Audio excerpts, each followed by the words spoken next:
Bonsoir, ravi de te voir ici pour cette nouvelle bulle de nuit. Ce soir, je voudrais t'inviter dans une sphère de nostalgie afin de ne jamais oublier nos petits brins de vie.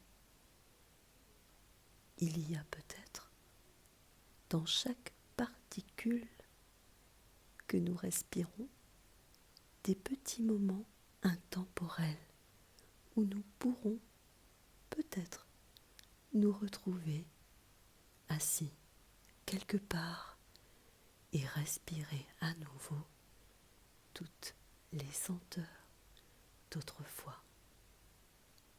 Es-tu prêt à partager ce petit voyage? D'accord. Alors, n'hésite plus. Approche et écoute. Cette sphère magique va te protéger dans ce tout petit voyage.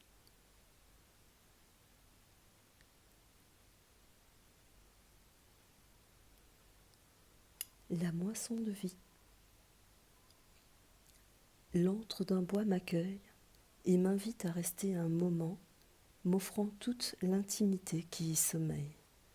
Je profite de l'hospitalité du touffu feuillage pour me reposer un instant. Une douce clarté m'éveille chaleureusement de ses rayons, ouvrant dans sa lumière mes yeux écarquillés sur la beauté d'un chêne et d'un songe profond. Je me reconnais dans ce mystère de vie, dans l'émotion où se puise le frisson, dans ces ruines majestueuses ensevelies où les pousses de jeunes fougères envahissent ce lieu de sa magie. Ébahi de tous mes sens, pris dans mes racines, j'en respire encore la ferveur de son existence et de sa fraîche descendance.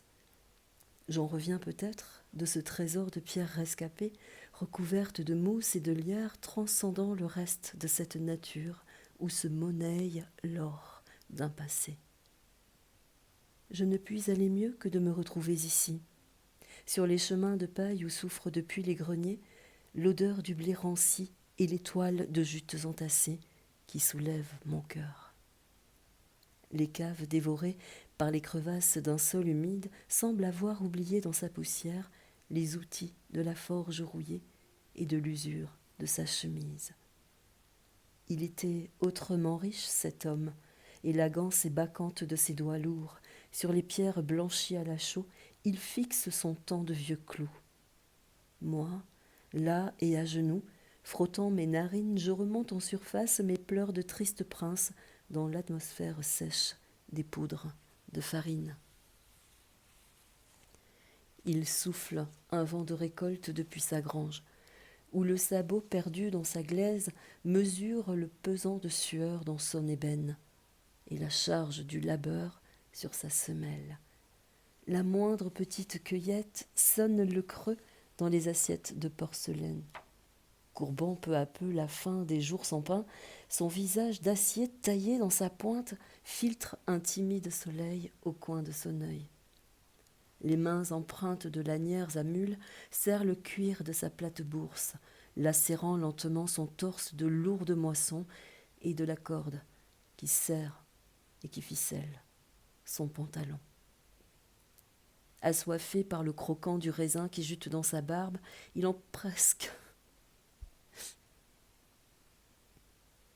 partage son grain avec son vieux canasson, frottant sa crinière en épi, le remerciant ainsi du travail fourni et de la crainte du lendemain sans lui. Les fûts enfouis de vinaigre de vin rendent à la terre parfum du mirabelle, où l'acre du tanin fertilise encore les blés et les vignes, de toute amertume. Je reviendrai m'asseoir ici, à l'appel du coucou, renifler le poivre gris qui me piquait tant aux yeux pour goûter avec toi la soupe de pommes de terre et les croûtes d'oignons frits qui fument au coin du feu et que tu préparais pour moi, mon père.